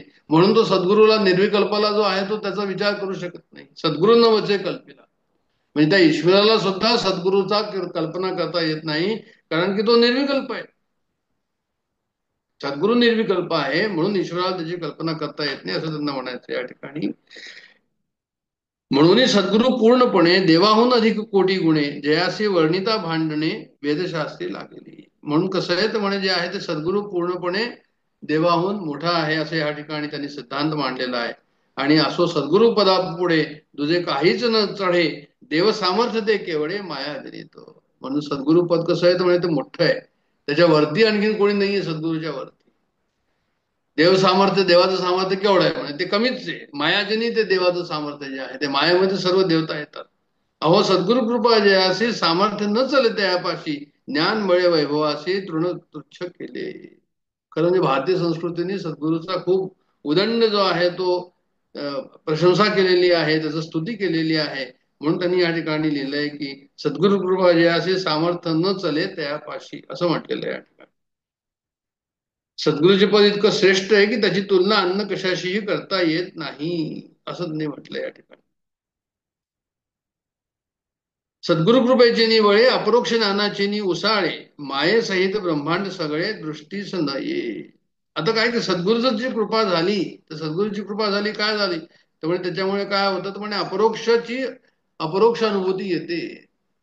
ब्रह्म काय आहे, ब्रह्म सत्यम जगन मिथ्या याचा आम्हाला अनुभव येतो. ब्रह्मांडाचा मायेसकट निराश होतो. दृश्य असून नसल्यासारखे भासते. कशामुळे भासत, मायेसहित ब्रह्मांड सगळे दृष्टीच नाही असं म्हटलंय 48व्या ओळीमध्ये. म्हणजे ब्रह्मा म्हणजे सृष्टी आहे, पण सृष्टी असून ते बाद झालेली आहे. म्हणजे त्या सृष्टीचा आम्हाला कोणत्याही प्रकारचा त्रास होत नाही असं या ठिकाणी म्हटलेलं आहे. की हे कशामुळे होतं तर म्हणजे सद्गुरु कृपेची निवड. शंकर जे आहे ते पार्वतीला असं म्हणतात की उमा कहे मे अनुभव अपना. रामचरित मानसामध्ये असं लिहिलंय. शंकर पार्वतीला म्हणतात की पार्वती मी माझा अनुभव तुला सांगतो. काय सांगतो, उमा कहे ते अनुभव अपना. म्हणे सतहरी भजहू, जर मी सत्याचं जर भजन केलं, सच्चित आनंद म्हणजे सत्य काय आहे याचं जर आम्ही भजन केलं, आणि सत्य कोण आहे तर म्हणजे सद्गुरू पण सत्य आहे. तर सतहरी भजहू जगत सब सपना. एकदा जर तुम्ही त्याला हे केलं, सद्गुरूचं जे आहे तुम्ही भजन केलं आणि त्याच्या चिंतनामध्ये राहिला, तर जगत सब सपना. सर्व जग जे जे दृष्टीच नाही, मायेसहित ब्रह्मांड सगळे दृष्टीच नाही. हे जे म्हटलंय म्हणजे समोर असून बाद होईल, समोर असून ते तुम्हाला सुखदुःख देणार नाही असं त्याचा अर्थ झाला. तुम्ही संसारातच राहाल, संसार सोडून जाणार नाही, पण त्याचे कडाके तुमच्या याच्यावर जे आहे ते येणार नाही. सुखाला सुद्धा कडाकच म्हटलंय त्यांनी त्याच्यामध्ये. ऐसे शिष्याचे वैभव सद्गुरु वचनी दृढ भाव, तेणे गुणे देवराव स्वयंची होती. मग अशा प्रकारे जेव्हा सच्शिष्याला जेव्हा त्याचा अनुभव येईल, त्याचं वैभव काय वाढेल, मग त्याचे सद्गुरूवर जे आहे त्याची किती भावना त्या ठिकाणी उत्कृष्ट होईल, दृढ होईल, आणि तो स्वतःच तेणे गुणे देवराव. पदद्वयाच्या नमनास गेलो, पदद्वयापासून मुक्त झालो, ज्याचे गेले पद मी पणाचे, त्याचे पुढे कान धरून नाचे. म्हणजे स्वतःच तो सद्गुरू होऊन जातो. विध्वंसुनी मोहपुरीची लीला, मोहपुरीची लीला त्यांनी विध्वंस झाली, स्वराज्यपट्टी अभिषेक केला आणि ज्याच्या दयेने महाराज झाला. म्हणजे त्याला सद्गुरु स्वरूप तो होऊन जातो. सद्गुरु स्वरूप स्वयची होती. अंतरी अनुतापे तापले, तेणे अंतर शुद्ध झाले. त्याला काय होईल तर म्हणजे पश्चातापाचं फार महत्व आहे. आपल्या भारतीय संस्कृतीमध्ये, अध्यात्मामध्ये पश्चातापाचं फार महत्व आहे. ते म्हणतात जर खरोखरच जर तुम्हाला अनुताप झाला तर काय होईल, पुढे तुमचं अंतःकरण शुद्ध होईल आणि मग पुढे सद्गुरु वचने निवाले सच्चिष्य ऐसे. आणि जर त्यांनी जरी म्हणजे तो सद्गुरूपासून दूर झाला असेल काही कारणाने, तरी तो परत त्या ठिकाणी पश्चाताप झाल्यावर सद्गुरूशी जाऊन त्यांनी आपलं कल्याण करून घ्यावं. पुढे सद्गुरु वचने निवाले सच्चिष्य ऐसे, लागता सद्गुरु वचन पंथे, झाले ब्रह्मांड पालथे, तरी जयाच्या शुद्ध भावार्थे पालट न धरिजे. म्हणजे सद्गुरु वचनाने काय झालं की त्याला सर्व कळलं. ह्या ठिकाणी सद्गुरूच्या उपदेशानुसार वागायचं ठरल्यावर, तसे वागताना सारे जग उलटे पालटे होणार असले तरी पण अशा सत्शिष्याची सद्गुरूवर नितांत श्रद्धा आढळ राहते. असे सद्गुरूला ते शरण जातात आणि असा जो सद्गुरूला तो शरण जातो त्याचं गुरुकृपेने जीवन बदलतो. आणि त्याचं जीवन कसं होतं तर म्हणे पवित्र होऊन जातं. फक्त एवढंच आहे की त्याला अव्यभिचारी श्रद्धा हवी. म्हणजे असं लिहिलंय पुढे की ऐसा सद्भावांतरी त्याची मुक्तीचे वाटे करी, येर माईक वेशधारी असच्छिष्य. शरण सद्गुरूस गेले, सच्छिष्य ऐसे निवडले, क्रिया पालटे झाले पावन ईश्वरी. जे खरोखर सद्गुरूला शरण गेले, त्यांची क्रिया पालट झाली, ते पावन झाले, ते पवित्र झाले, ते मुक्तीचे वाटेकरी झाले. कारण सद्भाव त्या ठिकाणी उत्पन्न झाला. आणि जे माईक वेशधारी संसारामध्ये जे राहिले की संसार सुख करता म्हणून सद्गुरू जवळ राहिले, त्यामुळे ते वेशधारीच झाले शेवटी. तर आत्मज्ञान जर आम्हाला हवं असेल, जसं इथे लिहिलेलं आहे श्री सुनीलजींनी, की म्हणजे प्रत्येक गोष्टीचं मूल्य आहे. कोणतीही गोष्ट आम्हाला फुकट मिळत नाही. कशी मिळते तर म्हणजे ती जी आहे ती काहीतरी त्याच्याकरता मोजावं लागतं, त्याच्याशिवाय ती मिळत नाही. मग परमार्थाकरता काय मोजायचं? संसारामध्ये आम्हाला माहिती आहे काहीतरी द्यावं लागतं तेव्हा ते मिळतं. तर म्हणजे मोक्षार्थे पृथ्वी त्यजेत असं म्हटलंय. म्हणजे देवाच्या सखत्व्यासाठी पडाव्या जीवलगाशी तुटी, सर्व अर्पावे शेवटी प्राण तोही वेचावा. म्हणजे सद्गुरूशी शिष्याचे संबंध कसे हवे की सद्गुरूशी जो आहे तो सर्व काही सद्गुरू करता जे आहे ते सद्गुरूच्या सख्यत्वा करता आमच्या इतर नातेवाईकांना जर सोडावं लागलं तरी सोडावं, सर्व अर्पावे शेवटी आणि प्राण तोही वेचावा, असं दिलेलं आहे समर्थांनी. देव म्हणजे आपला प्राण, प्राणाशी न करावे निर्वाण, परमप्रीतीचे लक्षण ते हे ऐसे. तुका म्हणे बळी जीव दिला पाया तळी. तुकाराम महाराज सुद्धा तेच म्हटलंय की ह्या जीवाला जे आहे ते संसारापासून दूर करावं लागतं. जीव म्हणतो ही माझी बायको, हे माझे पोरं, हे माझे नातेवाईक, पण तो म्हणतो की तुका म्हणे बळी जीव दिला पाया तळी. म्हणजे जीवाला बाजूला सारायचं. ज्ञानेश्वरांनी पण असं म्हटलंय ना की जे आहे ते तुम्हाला जे आहे ते संसार बाजूला करावा लागेल जर आपल्याला जो आहे तो आत्मज्ञान जर हवं असेल तर. आणि याच्यानंतर मग त्यांनी पुढच्या ओव्यांमध्ये काय दिलं तर म्हणजे दांभिक शिष्याचं वर्णन दिलंय. वाटे विषयाचे सुख, परमार्थ संपादने लौकिक, देखो वेकी पडत मूर्ख शरण गेले. झाली विषयी वृत्ती अनावर, दृढ धरीला संसार, परमार्थ चर्चेचा विचार मळीण झाला. म्हणजे त्याची वृत्ती कशी असते म्हणजे वृत्ती त्याची संसारामध्ये, त्याचे विचार थांबतच नाही संसाराचे. एकामागे एक एकामागे एक हे विचार चालतच राहतात संसाराविषयी. झाली विषयी वृत्ती अनावर, याचा अर्थ हा आहे की आमचे विचार थांबतच नाहीये. आणि दृढ झालेला संसार, तो विषय आम्ही पकडून ठेवलेला आहे. एखाद्याचे भांडण झाले, आता झोपच येत नाही, कांत म्हणे जे आहे ते विचार चाललेले सारखे, मग तो विषय त्याच्या डोक्यातनं जातच नाहीये. कारण की दृढ झालेला तो विचार, परमार्थ चर्चेचा विचार मलिन झाला. मग त्यावेळेस परमार्थ चर्चेचा म्हणजे मी कोण आहे, हु एम आय, हा विचार त्या ठिकाणी कुठे गेला म्हणून तो पाठीमागेच राहिला. मोड घेतला परमार्थाचा, हव्यास धरला प्रपंचाचा, भार वाहिला कुटुंबाचा, काबाडी झाला. मग त्याला ते जो कुटुंबाचा भार वाहतो त्याला ते काबाडी म्हणतात.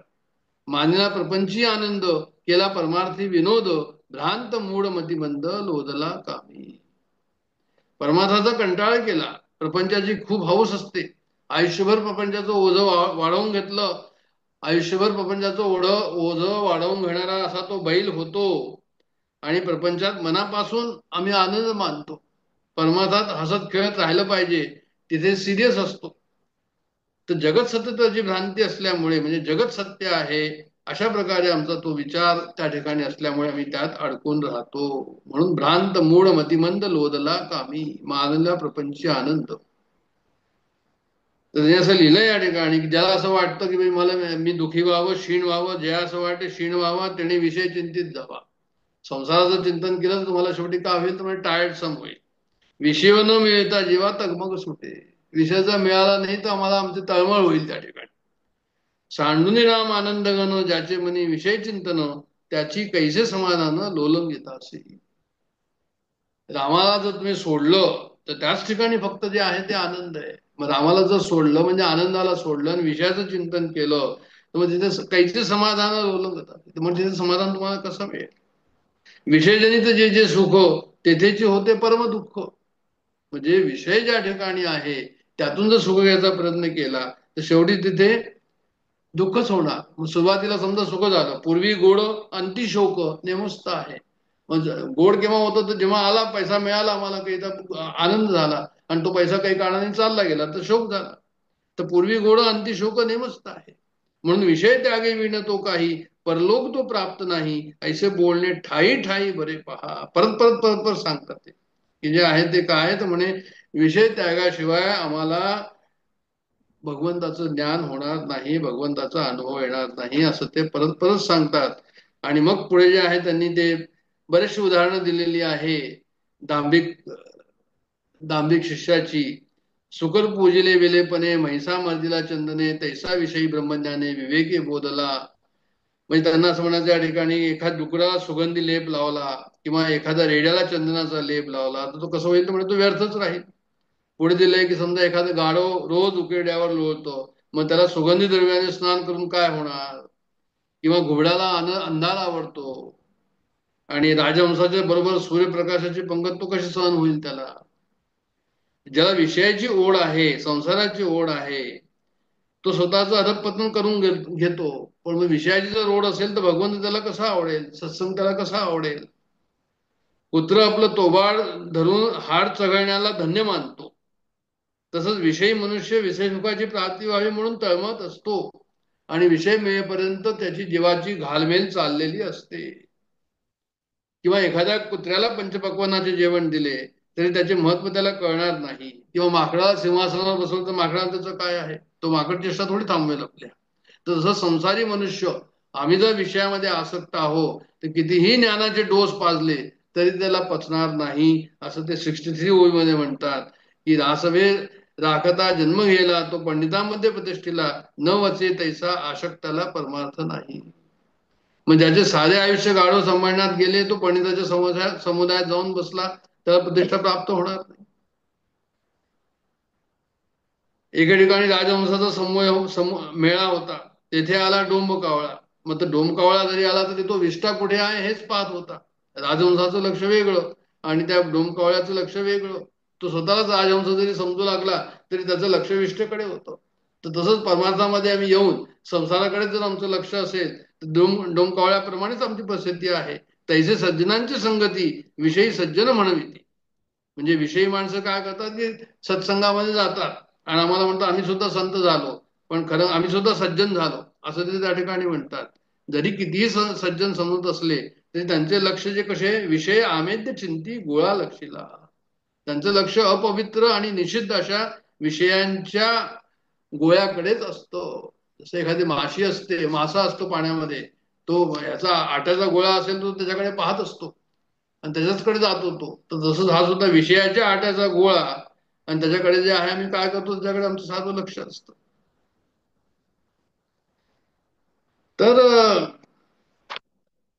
काखे घेऊन या दारा म्हणे मज संन्यासी करा, तैसा विषय सैरा वेरा ज्ञान बडबडी.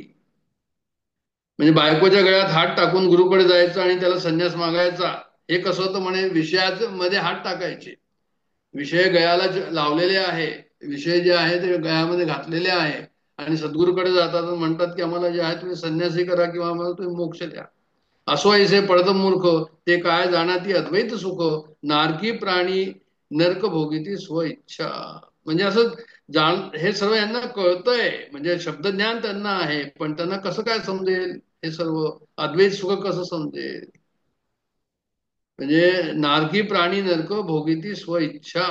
शेणातले किडे शेणात आनंदात असतात, तसे विषयी माणसं जे आहे ते विषयामध्ये आनंदात असतात, ते वासनेच्या नरकात असतात.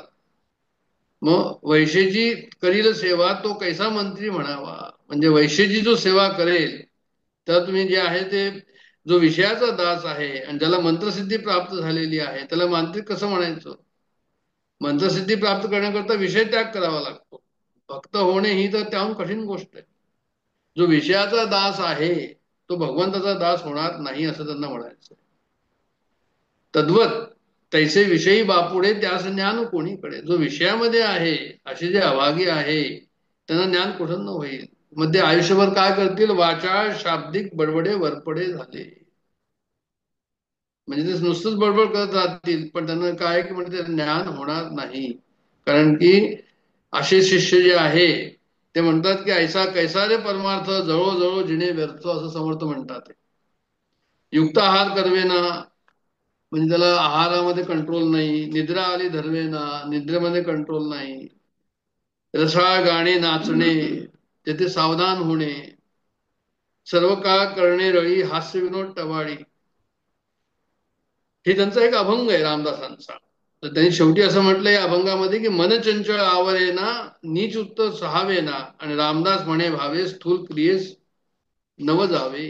त्यांना असं म्हणायचं की जोपर्यंत विकारावर विजय मिळवता येणार नाही तोपर्यंत परमात्म्याची प्राप्ती होणार नाही.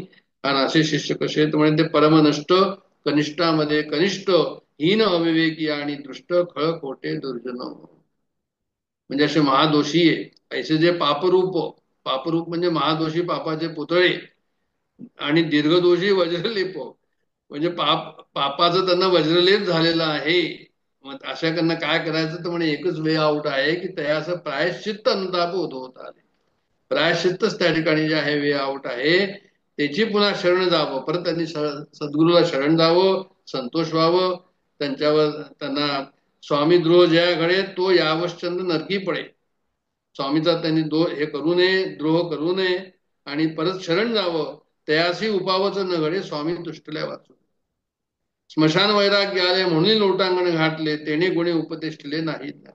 म्हणजे फक्त जायचं पण खरोखर पश्चाताप झाला पाहिजे. नुसतंच लोटांगणाने ज्ञान प्राप्ती होणार नाही, तर कशाने होईल तर म्हणजे जे आहे ते खरोखर त्या ठिकाणी तुम्हाला पश्चाताप झाला पाहिजे. भाव आणीला जायचा, मंत्र घेतला गुरुचा, शिष्य झाला तो 2 दिवसांचा मंत्राकारणे. तसं नाही चालणार की मंत्र घेण्याकरता जे आहे ते तुम्ही शिष्य बनला. ऐसे केले गुरु उदंड, शब्द शिकला पाषांड, झाला तोंडाळ तुमुंड महापाषाण. असा जो आहे तो काय तर म्हणे हा तो जो मनुष्य जो आहे तो खरा शिष्य नाही असं त्यांना म्हणायचं या ठिकाणी. आता मी थांबणार आहे या ठिकाणी, कारण की आता आपला वेळ झालेला आहे. आपण 75 ओव्यापर्यंत आलेलो आहो. 25 ओव्या आणखीन राहिलेल्या आहे, हे आपण पुढच्या वेळेस पाहू. फक्त ह्याच्यामध्ये जे आहे ते आम्हाला एवढंच म्हणायचं आहे की हे जे ह्या ठिकाणी आम्हाला आमचे अवगुण जे सांगितलेले आहे, शिष्य कसा असायला पाहिजे सांगितलेलं आहे, त्याच्यामध्ये आम्हाला कुठे लागू होतं हे पाहायचं आणि आम्ही त्याचं चिंतन करायचं. असा विचार मनात ठेवून या ठिकाणी मी विरमतो. जय जय रघुवीर समर्थ.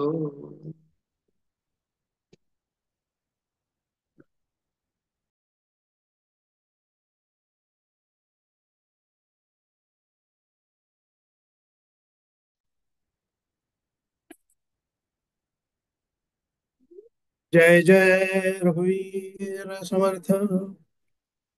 सुरुवातीला एक विनंती करतो की ऑनलाईनच्या माध्यमातून आपल्याला भेटीचा आनंद व्हावा म्हणून सर्वांनी कृपया इथं लॉग इन करताना आपलं नाव दिसेल याची काळजी घ्यावी. कारण प्रत्यक्ष भेटी होत नाही, निदान या माध्यमातून तरी ते नाव बघितल्यानंतर आपली त्यांच्याशी भेट झाली असं आपल्याला वाटतं आणि त्याचा एक आनंद होतो, समाधान वाटतं. प्रार्थना करतो सुरुवातीला. रामाय रामभद्राय रामचंद्राय वेधसे रघुनाथाय नाथाय सीताय पतये नमः. परमपूज्य डॉक्टर काकांना स्मरणपूर्वक वंदन करतो, डॉक्टर साहेबांना वंदन करतो, आपल्या सर्वांना अभिवादन करतो. मनाच्या श्लोकातला 9वा श्लोक आपण सगळे एकत्र म्हणूया आणि नंतर त्यावर काही विचार मांडायचा प्रयत्न करतो. नको रे मना द्रव्य ते पुढिलांचे, अति स्वार्थ बुद्धी नरे पापसाचे, घडे भोगणे पाप ते कर्म खोटे, न होता मना सारिखे दुःख मोठे. श्रीराम जय जय रघुवीर समर्थ. अनेकदा संतांची कृपा ही न बोलता होत असते, पण आपल्यासारखे सामान्य साधक जर जेव्हा असतील तेव्हा त्यांना आपल्याला शब्दाची मदत त्यांच्या घ्यावी लागते आणि ते आपल्याला अतिशय योग्य असं मार्गदर्शन करत असतात. त्यामुळे कधी कधी असं वाटतं की शास्त्राचा अभ्यास करण्यापेक्षा आपण संतांचंच ऐकावं. त्याचं कारण असं आहे की शास्त्र हे त्या मानाने थोडंसं क्लिष्ट असतं आणि संत हे आपल्या अनुभवातनं सांगत असतात. आपल्या चरित्रातले प्रसंग त्याच्यामध्ये येतात, त्यांचे अनुभव त्याच्यामध्ये असतात. त्यामुळे ते कळायला आपल्याला सोपं जातं, त्याचं अनुकरण करायला सोपं जातं. शास्त्र आणि संतांचं सांगणं याचा जर का आपण फरक केला तर आपण बदाम आणि बदामाचा शिरा याचं उदाहरण घेऊया. बदामाचं कसं असतं, एक तर ते पचायला जड असतात, एका वेळी 3-4 शिवाय बदाम खाल्ल्या त्याशिवाय आपण जास्त खाऊच शकत नाही आणि त्याला चव नसते. तर बदामाचा शिरा हा छान रवा भाजलेला, त्यात तूप, बदाम घातलेले, वेलदोडा घातलेला असा छान असतो. आपल्याला तो एका वेळी तो वाटीवर खाता येतो. बदाम तसे वाटीवर खाता येत नाही कारण पचायला जड असतात. शिरा हा पचतो, बदाम चावावे लागतात आणि शिरा हा सहज खाल्ला जातो. हा यातला फरक आहे. त्यामुळे मग आपण बदामाचा शिरा खावा बदाम खाण्यापेक्षा. म्हणून संतांचं ऐकावं, संत वाङ्मयाचा अभ्यास करावा, तुकोबा, ज्ञानोबा, नामदेव, एकनाथ यांचं ऐकावं, समर्थांचं ऐकावं. समर्थांचं सांगणं या सगळ्यांपेक्षा थोडंसं वेगळं आहे. समर्थांची खासियत अशी की समर्थांनी निवृत्ती मार्ग सांगितला, पण त्याबरोबर त्यांनी प्रवृत्तीला सुद्धा न्याय दिलेला आहे. प्रपंच आपलं उत्तम असावा हे समर्थ ठासून सांगतात. कुठलंही दारिद्र्य त्यात नसावं. आणि त्याचं कारण जर का विचार केला तर असं वाटतं की समर्थांनी जेव्हा देशभ्रमण केलं तेव्हा त्यांनी देशाची परिस्थिती बघितली, लोकांचं वागणं बघितलं आणि आपल्या संस्कृतीला आलेली ती जी मोडकळीला आलेली होती संस्कृती ती त्यांनी बघितली आणि त्यांना असं वाटायला लागलं की जसं मन आपलं बळकट असावं तसं मनगट सुद्धा बळकट असावं. या दृष्टीने त्यांनी व्यायामशाळा उघडल्या, मारुतीची उपासना सुरू केली आणि या लोकांना दिशा देण्यासाठी एक राजा पण असावा आणि त्यांनी आपलं हिंदू पदशाही ही पुन्हा एकदा त्याची स्थापना करावी आणि या भावनेनं त्यांनी प्रवृत्तीवादाला सुद्धा थोडंसं महत्व दिलं असावं, असा आपण अंदाज बांधू शकतो. शेवटी मोक्ष, अध्यात्म या गोष्टी किती जरी श्रेष्ठ असल्या तरी आपलं ऐहिक जीवन सुद्धा हे यशस्वी असलं पाहिजे, हा समर्थांचा आग्रह आहे. आणि तर खऱ्या अर्थाने परमार्थात आपलं मन लागतं असं त्यांचं सांगणं आहे. म्हणजे संत मीराबाई, संत जनाबाई किंवा तुकोबा या एक्सेप्शनल केसेस आहेत. हे सगळ्यांनाच शक्य असेल असं नाही आणि संत अवतार घेऊन आपली भूमिका मांडत असतात. त्यामुळे ते त्याप्रमाणे ते म्हणजे अशा परिस्थितीत सुद्धा आपल्याला परमार्थ साधता येतो हे त्यांना सांगायचं असतं. परंतु आपल्यासारखी जी माणसं असतात की साधारण प्रपंचामध्ये आपण रमलेलो असतो, पण त्यातूनही आपलं परमार्थाकडे मन लागावं, जप तप ध्यान याकडे लक्ष असावं, त्यासाठी आपला व्यवहार हा नीट असावा आणि या दृष्टीने समर्थ ऐहिक जीवनाचं सुद्धा समर्थन करतात. पण ते एक ठराविक मर्यादेत असतं. म्हणजे उदाहरणार्थ समजा माझ्या मुलाचा अभ्यास नीट नसेल तर माझं जपात लक्ष लागेल का, किंवा म्हणून तो नीट शिकला पाहिजे इकडे आपलं लक्ष असायला हवं. आरोग्य आपलं उत्तम हवं, आपला प्रपंच उत्तम हवा, उत्तम गाडी घोडा आपल्याकडे असली पाहिजे, नाहीतर मग माझं जपात लक्ष लागेल का. अर्थात हे सगळं एका विशिष्ट मर्यादेपर्यंत आहे हे सुद्धा खरं आहे, कारण किती प्रपंचाची चिंता केली तरी ती कमीच असते आणि विशिष्ट मर्यादेपर्यंत प्रपंच नेटका हवा. म्हणून समर्थ म्हणतात की आधी प्रपंच करावा नेटका, मग घ्यावे परमार्थ विवेका. येथे आळस करू नका विवेकी जन हो, येथे ज्याने आळस केला तो सर्वस्वी नागविला. म्हणून आपल्याला या श्लोकामधनं, मनाच्या श्लोकांमधनं सदाचार, सन्नीती, कर्तव्य दक्षता, उपासना ज्ञान आणि हे विषय मनाच्या श्लोकांच्या मार्फत समर्थांनी सांगितले. काही श्लोक जे आहेत ते त्यांचा काही श्लोकांमध्ये समर्थांनी काही गोष्टींचा निषेध केलेला आहे, म्हणजे आजच्या भाषेत डोंट्स, आणि काही श्लोकांमध्ये समर्थांनी जे विधिवत जे करायला हवं ते सांगितलेलं आहे, त्याला म्हणायचं डूज आजच्या भाषेमध्ये. आपल्याकडे कायदा हा शब्द मराठीत वापरला जातो, फारसीतनं आलेला आहे कायदा, आणि इंग्रजीमध्ये त्याला लॉ म्हणतात. मूलतः त्याचा शब्द आहे, मूलतः आपल्याकडे तो वापरल्याचा शब्द विधी असा आहे, म्हणजे विधी महाविद्यालय म्हणतात. वकील हा शब्द सुद्धा फारसीतनं आलेला आहे, पण वकिलाला आपल्याकडे विधिज्ञ किंवा विधितज्ञ असं म्हटलं जातं. इंग्रजीत त्याला आपण ऍडव्होकेट म्हणतो. तर विधीचे पाळीत निषिद्धते गाळीत ज्ञानोबा माऊली आपल्याला ज्ञानेश्वरीमध्ये सांगतात. म्हणजे विधित म्हणजे शास्त्राने जे सांगितलंय ते विधिवत करणं, जे शास्त्र करायला सांगतं ते विधी, आणि जे करू नये असं सांगतं ते शास्त्र त्याला निषिद्ध म्हणतं. हा तो फरक आहे. तर या मनाच्या श्लोकांमध्ये निषिद्ध कर्म करू नका, कारण ते केव्हा तरी भोगावं लागतं, याचा उपदेश समर्थांनी केलेला आहे. कारण अपराध हा केव्हा ना केव्हा तरी आपल्याला भोगावा लागतोच. समर्थ म्हणतात, भोगता भोगता जीव जाय, अशी इथपर्यंत परिस्थिती येते. म्हणजे पैसे खाणं अलीकडच्या काळात, चुकीचं वागणं, कोण बघतंय, चालतं, आणि त्याच्याही पुढे असा विचार येतो की अहो असं केल्याशिवाय हल्ली चालतच नाही, म्हणून असं सुद्धा म्हटलं जातं. आणि त्या पाठीमागे लपून माणूस निषिद्ध कर्म हे करतो.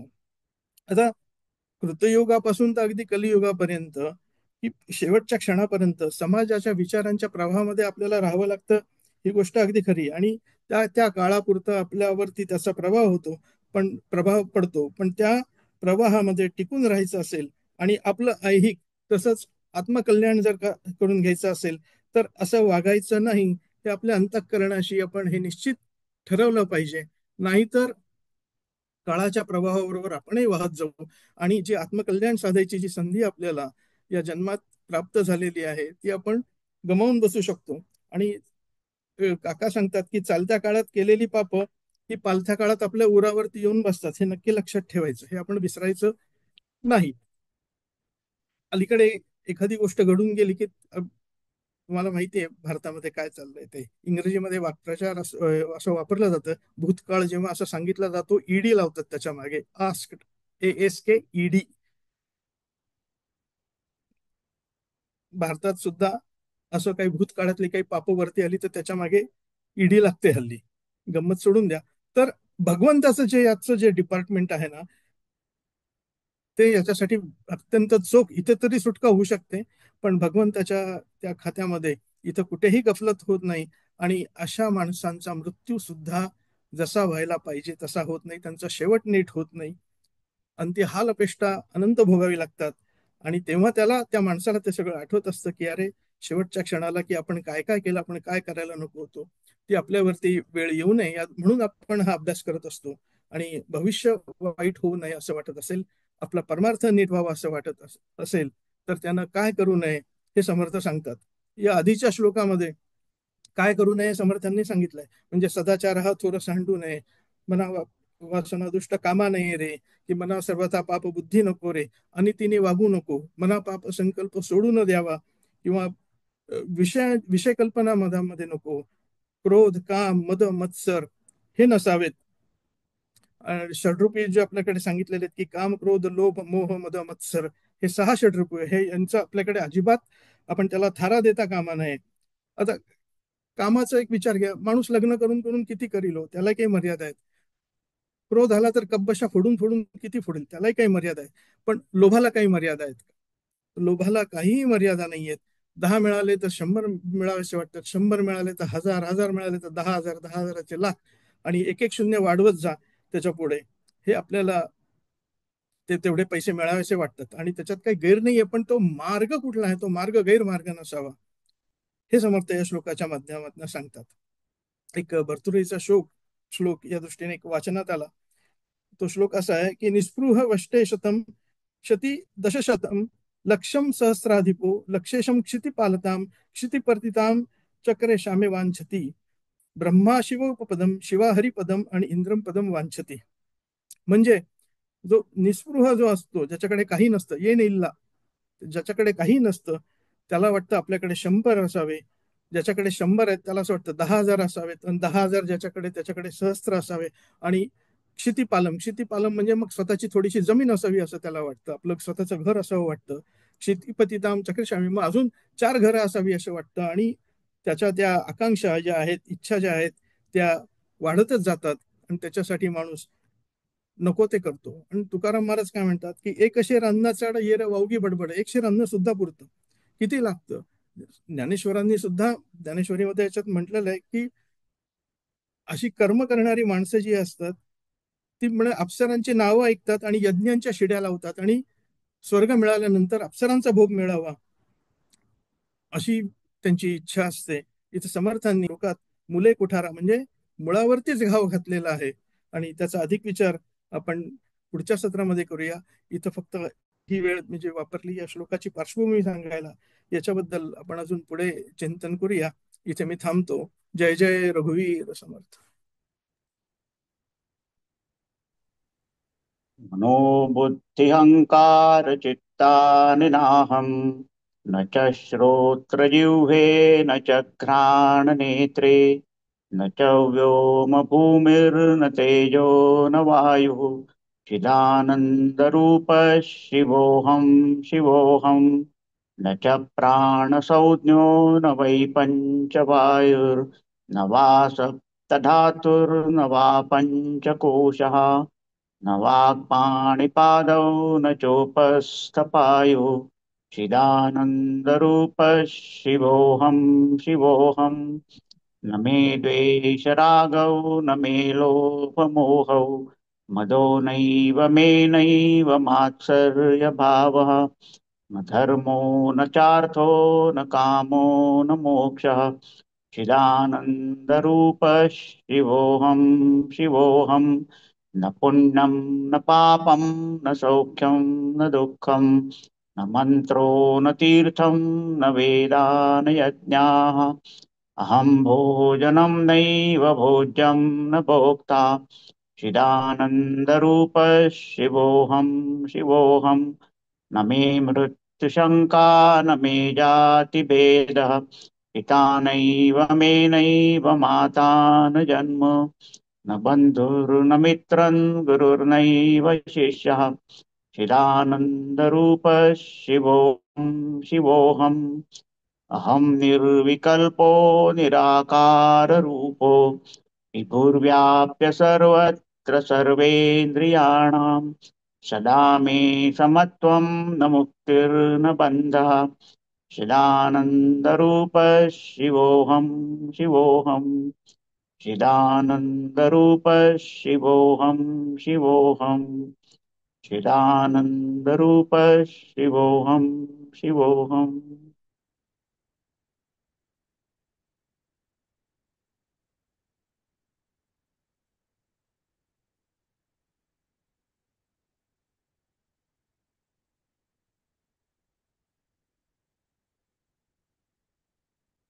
ॐ पूर्णमदः पूर्णमिदं पूर्णात् पूर्णमुदच्यते पूर्णस्य पूर्णमादाय पूर्णमेवावशिष्यते ॐ शान्ति शान्ति शान्तिः हरि ओम्।